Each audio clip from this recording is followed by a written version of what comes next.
My final comment is to say hello and welcome to Gilly, who I had a chance to meet earlier because of her sound creative genius that enabled her to create an app.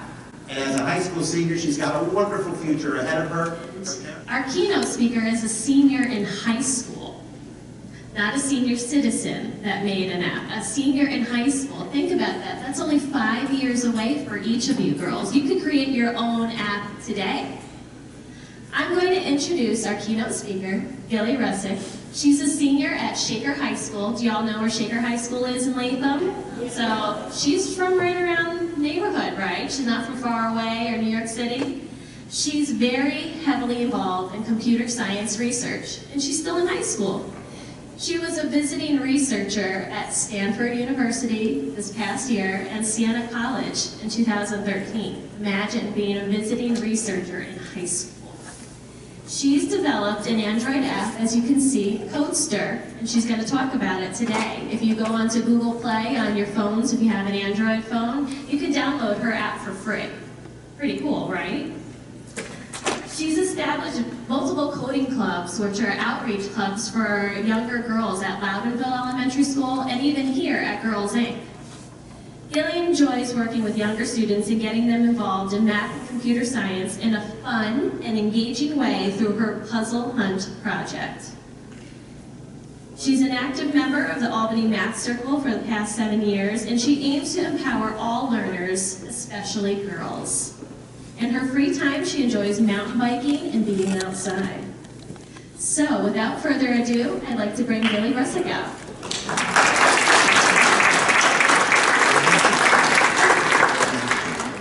Thank you so much. Thank you so much, everyone. Good morning. Good morning. It is quite an honor to be here. I'm Gilly, and I'm a senior at Shaker High School. Today, I invite you to come code with me and join me in sharing my journey of developing a mobile app. Out of nothing, I created a strange new universe. Janos Bolak, a Hungarian mathematician, once said, "Every single one of us in this room can invent something that no one has ever thought of before."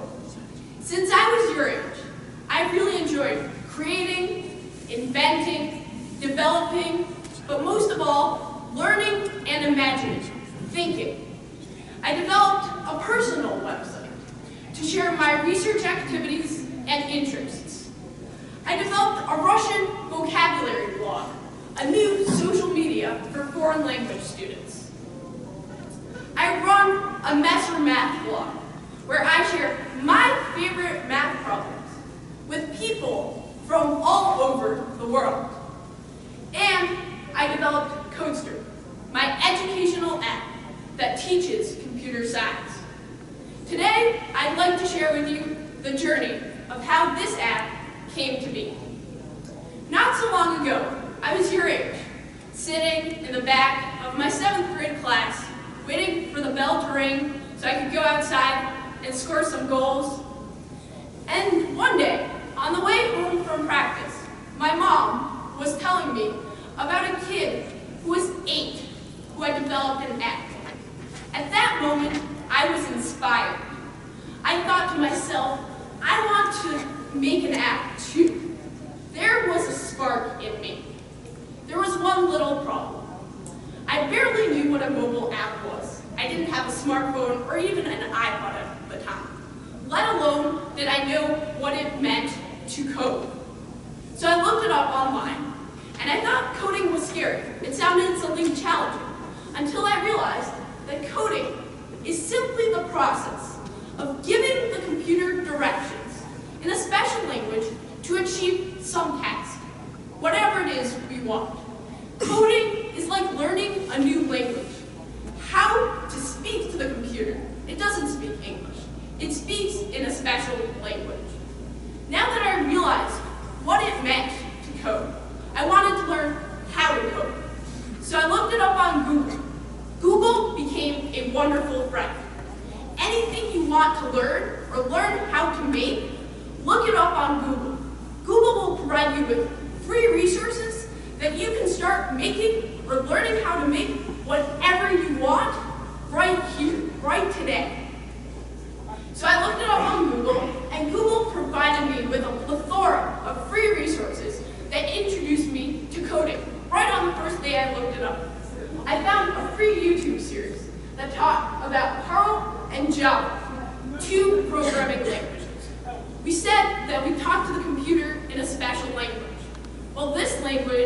called a programming language. I'd like to share with you now my very first line of code in the Carl programming language that I developed, the first line of code that I wrote that first day I started programming. Let's read it together. So the goal of the Carl programming language and the goal of this piece of code is to bring the Carl robot from the starting location to the diamond square. So do you guys want to join me in reading this line of code? Move. Carl moves forward. Move. Carl moves forward. Turn right. Carl turns right. Move. Carl moves forward. Turn left. Carl turns left. Move. And hooray! I was so impressed. The first time that I had wrote this line of code, I felt powerful. The computer just listened to what I had told it to do, and it just followed my instructions. I could control the computer. This was awesome, I thought. Coding is so cool. So, inspired by this, the spark in me of developing an app still stayed. Although this is not an app, it was the humble beginnings. So, the following fall, I started high school, and I got involved in a coding class at my school. I gained experience with Java and programming logic. I wrote more complicated lines of code and started developing more interesting programs, and the spark in me stayed. And then, in the summer after 10th grade, I turned that spark into a reality. I designed, developed, and coded Codester, my educational app. I loved every second of making the app. Not to say it was easy. Sometimes when we see a finished product, you go on Facebook, you see Facebook, it's easy to forget the hundreds of hours of thinking and imagination that go into developing something. No, at times developing my app was very tough. I hit bugs for several days. A bug is a problem in the code that makes it not work. And at times I wished that there was someone sitting next to me who had already programmed an app, who could tell me exactly how to solve my problems. But I didn't. So I forged ahead regardless and used Google as a primary resource. And I want you to listen very carefully to this. Each one of you can make something awesome yourselves. You can invent your own paths. You don't need to wait for school assignments to assign you to develop an app. You can go on Google and start making your own app or start coding today. Find something you're passionate about and do that. No other girl at your school takes a computer science class? You be the first. No coding class at your school? Look up what coding is on Google. When we learn something for ourselves, the skills stick with us forever. Find yourself that spark and be passionate, because the people and the resources will help you, but you have to bring the enthusiasm and the passion, because we have wonderful ideas. So, although coding Codester was very challenging at times, I loved every second of it. I envisioned the app, drawing sketches on paper first, and then I developed a simpler prototype of what would later become my more complicated game. And this is a really important skill. If you're ever taking on a challenge that seems huge, start with something easier. Break the problem down. You'll feel more accomplished, and at the end, it will make making the final product a lot easier. So after I've gained experience with Android development and creating this simpler prototype, I went on and designed my own graphics and integrated more complicated images into my app. I became a graphics designer. And finally, Codester was finished, and I published it on the Google Play Store. It gave me such happiness to see my app sitting there on my phone next to the symbol for the Facebook and Gmail apps. I loved thinking that of spark that I found almost 5 years before had now become a reality. But most of all, my favorite part about this app was bringing it back to you students to work with. For after all, the goal of this game is to teach computer science. Out of nothing, I created a community of you friends, using, learning, and working with my app, and people from all over the world who use and learn with my app daily. You can do awesome things yourselves. We are the thinkers of today. Go out there, make your own blog, like my Master Math blog. Learn to code. Learn to fold origami. Draw really nice pictures. But be passionate and find that spark. Let's go out there and create something awesome. Thank you very much. Do you have any questions?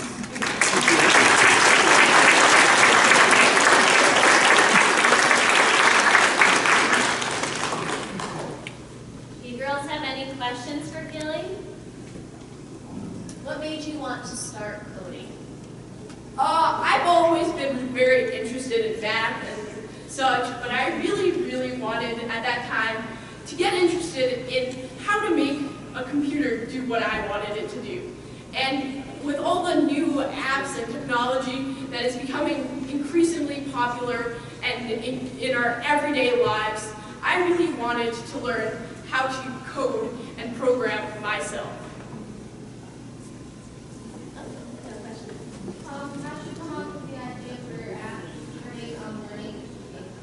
Yeah, great question. So the question was, how did I come up with the idea of the app and how did I turn it into a game?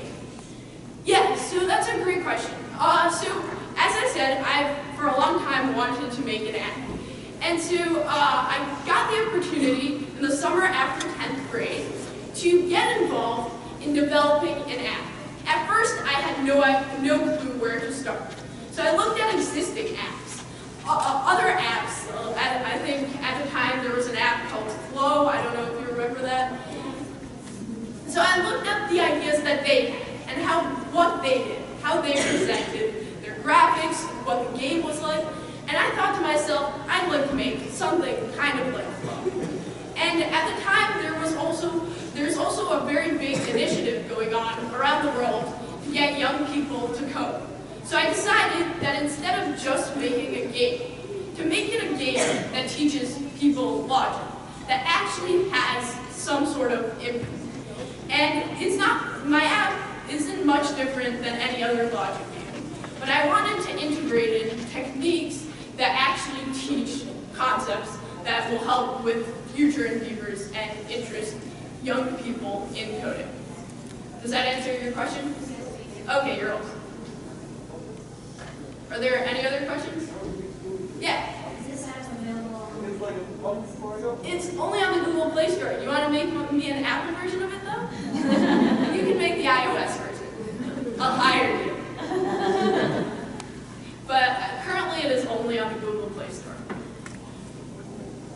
But one of you guys can turn this into an iOS app. Or one of you guys can make yourself your own app. And even if you don't like coding, try something. Be passionate about whatever you want. Yeah? What elementary school did you go to? I went to Loudonville Elementary. That's part of North Colony.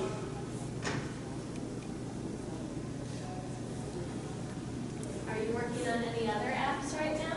I was working on a few websites actually. So I showed you guys the Russian, you can see it up there, the Russian website and my math blog. So I'm currently working on web development and trying to learn a new programming language called Ruby on Rails. So after you guys all master Java and everything, you guys can learn that language as well. Yes? What college do you think you're going to be going to? Oh, that's a good question. I'm still in the process of applying, so I haven't committed anywhere yet. But I'll keep you posted. Yes? What's next for me? That's a good question. I really like learning, and I'd really like to continue learning whatever it is I can. But most of all, I'd like to continue developing more tools, and expanding my knowledge in especially computer science and mathematics, because these are the fields that have a really, really big impact on the rest of the world. And we can create, even people like us, like 7th, 8th graders, can create apps and such. So I'd like to continue learning how to develop stuff and how to develop new tools and continue expanding my knowledge in that. But keep learning, no matter what. Keep learning, because learning is awesome. Yeah?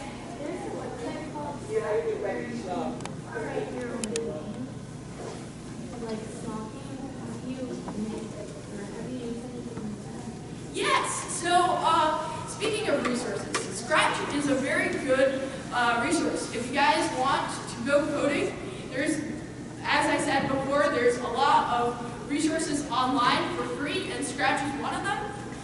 And yeah, so I've actually run a few outreach programs with Scratch, and I've made a few projects myself, but I didn't start with Scratch. But if you guys want today to start with Scratch, go home and check that out. Yeah? What do you want to do once you're out of college? Once I'm out of college, that's a good question.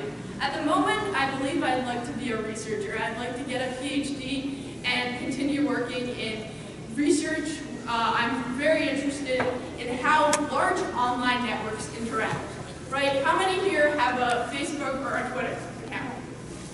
Ah, you guys are young. Well, good. That's probably a good thing. But some of the stuff I've been working on recently is kind of figuring out, researching how these networks form and what type of groups people form on these networks. And I'm really fascinated by looking at online networks and seeing communications around these networks, how people interact. So if you ever want to get into research in the next few years, if there's a science research class at your school, or even privately, researching about online networks is something you might not have thought of. When people think of research, a lot of people think of like cancer research, or like physics research. But research about Facebook is also a thing. So if you guys want to get into that, it's a very, very interesting field, and I hope to go into a PhD in computer science and be a researcher in the future. Does that answer your question? Awesome. Yes? Do you also have other time to play sports? Good question. So I used to play soccer, as I mentioned, when I was in middle school and elementary school. And the sport that I like most of all is mountain biking. And I don't know if you guys like biking or not, and how many people here bike? Good. Mountain biking is an awesome sport because you can do it whenever you want, wherever you want, and you can just go outside and ride. So I do like mountain biking, especially in the summer, and there is quite a bit of time for that, especially in the summer. But yeah. Do you like sports? Yes. That's I want to go good. to college For field hockey, well, good luck with that. Yeah, but also study. Whatever you do, don't forget to learn, because field hockey will be awesome, and I'm sure I'll see you on the Olympics for field hockey. But also go to college and go to high school and study what you can, because the knowledge you will have at the end of the day is very important. You're welcome. Good luck with your field hockey endeavors. Yes? What's the challenge from creating out of something in Android or iOS? What's the challenge? How different is it creating that for Android versus iOS? Good question. So the question was, what's the challenge between Android and iOS? There are several main differences between Android and iOS. Android runs on the Java programming language, which I showed you guys a little bit before. And iOS runs on Objective-C. So ultimately the reason I chose Android is because I had more familiarity with Java and object-oriented programming than I did with Objective-C at the time. However, iOS programming is also object-oriented, so there are key differences. It's a completely different language, but in my opinion, Android might be easier, especially to start with. And there's also a program called App Inventor, which works with Android, and it's for students. It's kind of like Scratch, if you've heard of that. And App Inventor is a way for you guys to start making your own apps by just using blocks of code. So it's kind of like Scratch. Instead of making games online, as someone mentioned before, it is making game apps themselves. So if you guys, anyone here really interested in making an app, go home today and Google App Inventor, because yeah, it's a free program and I've heard it's pretty good. So yeah.